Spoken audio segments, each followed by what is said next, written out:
नमस्कार। आज हम बात करेंगे drainage system of north America यानी उत्तरी अमेरिका के अफवाह तंत्र के बारे में आज हम चर्चा करेंगे। उत्तरी अमेरिका के आर्थिक विकास की बात करें तो वहाँ के आर्थिक विकास में वहाँ की नदियों की महत्वपूर्ण भूमिका रही है। आज भी यहाँ की नदियों का ऊर्जा के स्रोत तथा यातायात के मार्गों के रूप में महत्व है। उत्तरी अमेरिका के जल पर प्रवाह प्रणाली को हम 4 भागों में बांट सकते हैं, यानी उत्तरी अमेरिका के अपवाह क्षेत्र को हम 4 भागों में बांट सकते हैं, जिनमें सबसे पहला है अटलांटिक महासागरीय जल प्रवाह क्षेत्र, दूसरा है प्रशांत महासागरीय जल प्रवाह क्षेत्र, तीसरा है आर्कटिक महासागरीय जल प्रवाह क्षेत्र और लास्ट चौथा है आंतरिक जल प्रवाह क्षेत्र। यानी उत्तरी अमेरिका की जल प्रवाह प्रणाली को 4 भागों में बांटा गया है, जिनमें सबसे पहला है अटलांटिक महासागरीय जल प्रवाह क्षेत्र, दूसरा है प्रशांत महासागरीय जल प्रवाह क्षेत्र, तीसरा है आर्कटिक महासागरीय जल प्रवाह क्षेत्र और लास्ट चौथा है आंतरिक जल प्रवाह क्षेत्र। अब एक एक करके हम इन जल प्रवाह क्षेत्रों की चर्चा करेंगे, जिनमें सबसे पहला है अटलांटिक महासागरीय जल प्रवाह क्षेत्र। इस जल प्रवाह क्षेत्र के अंतर्गत जो प्रमुख नदियाँ प्रवाहित होती है वो है सेंट लॉरेंस नदी और मिसिसिपी नदी। ये दोनों नदियाँ एक विशाल क्षेत्र या प्रदेश से होकर प्रवाहित होती है। और अगर हम बात करें सेंट लॉरेंस नदी की, तो सेंट लॉरेंस नदी महान झीलों का जो क्षेत्र है वहाँ से होकर उस क्षेत्र से प्रवाहित होकर अटलांटिक महासागर में गिरती है, जबकि मिसिसिपी नदी दक्षिण की ओर प्रवाहित होकर मैक्सिको की खाड़ी में गिरती है। अब इनके अलावा यानी सेंट लॉरेंस नदी और मिसिसिपी नदी के अलावा अटलांटिक महासागरीय जल प्रवाह क्षेत्र में जो नदियाँ प्रवाहित होती है वो कौन कौन सी है, उनमें है ट्रिनिटी, अल्बामा और टोमली गिविया। ट्रिनिटी, अल्बामा और टोमली गिविया ये भी प्रमुख नदियाँ जो कि अटलांटिक महासागरीय जल प्रवाह क्षेत्र में अपना जल गिराती है। अब अटलांटिक महासागरीय जल प्रवाह क्षेत्र में प्रवाहित होने वाली नदियों में जो सबसे प्रमुख नदी है वो है मिसिसिपी नदी। इसके बारे में हम चर्चा करेंगे। मिसिसिपी नदी उत्तरी अमेरिका की सबसे लंबी नदी है और इस नदी का उद्गम होता है दक्षिणी मोंटेना से। और इसकी जो सहायक नदियां हैं उनमें जो सबसे प्रमुख नदी है वो है मिसौरी नदी। और इन दोनों नदियों के मिलने से इसकी कुल लंबाई होती है 6020 किलोमीटर। और मिसिसिपी नदी है वो मैक्सिको की खाड़ी में अपना जल गिराती है। और मिसिसिपी नदी में जो पश्चिमी भाग से या पश्चिम की ओर से आकर जो मिलने वाली सहायक नदियां हैं उनमें हैं मिसौरी, अरकानसास, रेड, ये इसकी पश्चिम से आकर मिलने वाली सहायक नदियां हैं। और इसके अलावा इससे पूर्व से आकर जो मिलने वाली सहायक नदियां हैं वो है ओहियो और टेनेसी नदी। और नेक्स्ट इसके बाद हम बात करते हैं सेंट लॉरेंस नदी के बारे में। सेंट लॉरेंस नदी ये भी अटलांटिक महासागरीय जल प्रवाह क्षेत्र की नदी है और इस नदी का उद्गम होता है मिनीसोटा से और यह महान झीलों के मार्ग से होती हुई अटलांटिक महासागर में अपना जल गिराती है।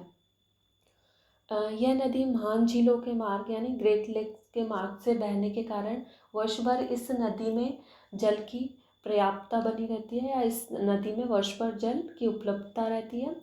और इस नदी पर जो प्रसिद्ध जलप्रपात है वह है नियाग्रा जलप्रपात। और इस नियाग्रा जलप्रपात पर विद्युत उत्पादन किया जाता है जो कि यूएसए और कनाडा द्वारा सम्मिलित रूप से उत्पादन किया जाता है विद्युत का या ऊर्जा का। नेक्स्ट हम बात करते हैं उत्तरी अमेरिका के दूसरे अपवाह क्षेत्र की, वह है प्रशांत महासागर। उससे पहले हम देख लेते हैं ये मैप को, जिसमें कि उत्तरी अटलांटिक महासागरीय क्षेत्र में जो नदियाँ अपना जल गिराती है उनमें वो कौन कौन सी है। मिसिसिपी नदी, सेंट लॉरेंस नदी, मिसौरी नदी, अल्बामा नदी, ये आदि नदियां हैं और प्रमुख नदियां जो कि अटलांटिक महासागर में अपना जल गिराती है। इसके बाद हम देखते हैं दूसरे अपवाह क्षेत्र की, वो है प्रशांत महासागरीय जल अपवाह क्षेत्र। प्रशांत महासागरीय जल प्रवाह क्रम की जो नदियां हैं उनमें प्रमुख है कोलोराडो और कोलंबिया नदी। ये नदियां रॉकी पर्वत से निकलकर पश्चिम की ओर बहकर प्रशांत महासागर में अपना जल गिराती है। सबसे पहले हम बात करते हैं कोलंबिया नदी के बारे में। यह प्रशांत महासागर में गिरने वाली महत्वपूर्ण नदी है और यह नदी रॉकी पर्वत से निकलकर दक्षिण पश्चिम की ओर प्रवाहित होती हुई संयुक्त राज्य अमेरिका के वॉशिंगटन राज्य में प्रवेश कर अंत में प्रशांत महासागर में अपना जल गिराती है। इस नदी पर इस नदी के जो बेसिन में है वो उसमें अनेक बांध बने हुए हैं। उनमें प्रमुख है ग्रांड कुली बांध, उलेस बांध, चीफ जोसेफ बांध तथा बोनविले बांध। ये प्रमुख बांध है जो कि इस नदी बेसिन में बने हुए हैं। नेक्स्ट हम जो दूसरी नदी है उसके बारे में बात करते हैं, वो है कोलोराडो नदी। इस नदी का उद्गम रॉकी पर्वत से होता है और यह यूटा, एरिज़ोना और कैलिफोर्निया राज्यों से होती हुई कैलिफोर्निया की खाड़ी में अपना जल गिराती है। इस नदी में बाढ़ आने की संभावना बहुत कम होती है क्योंकि इस नदी का मार्ग कटा फटा है और अत्यंत गहरा है।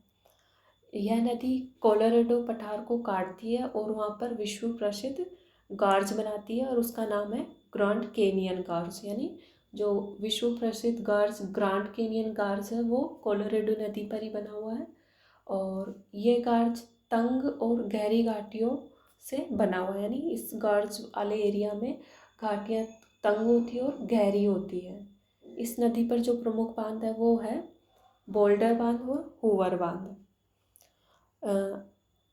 कोलंबिया नदी और कोलोराडो नदी के अलावा प्रशांत महासागरीय जल प्रवाह क्षेत्र की जो अन्य प्रमुख नदियां हैं वो है यूकन नदी, स्कीना नदी, फ्रेजर नदी, स्केन नदी और सैक्रामेंटो नदी। ये प्रमुख नदियां हैं जो कि प्रशांत महासागर में अपना जल गिराती है।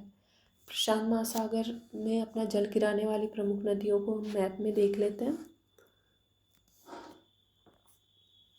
इसमें प्रमुख है कोलंबिया नदी, कोलोराडो नदी, स्कीना नदी, यूकन नदी और स्नैक नदी आदि प्रमुख नदियां जो कि प्रशांत महासागर में अपना जल गिराती है। इसके बाद हम तीसरे अपवाह क्षेत्र की बात करेंगे उत्तरी अमेरिका के, वो है आर्कटिक महासागरीय जल अपवाह क्षेत्र या प्रवाह क्षेत्र। आर्कटिक महासागरीय जल प्रवाह क्षेत्र को हम दो भागों में बांट सकते हैं।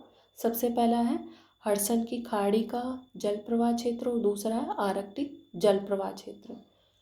हडसन की खाड़ी का जल प्रवाह क्षेत्र है, इसमें वे नदियां सम्मिलित होती है जो कि अपना जल हडसन की खाड़ी में गिराती है और इसमें प्रमुख नदियां हैं चर्चिल नदी, नेल्सन नदी, सेबरन नदी। चर्चिल नदी, नेल्सन नदी, सेबरन नदी है जो कि अपना जल हडसन की खाड़ी में गिराती है।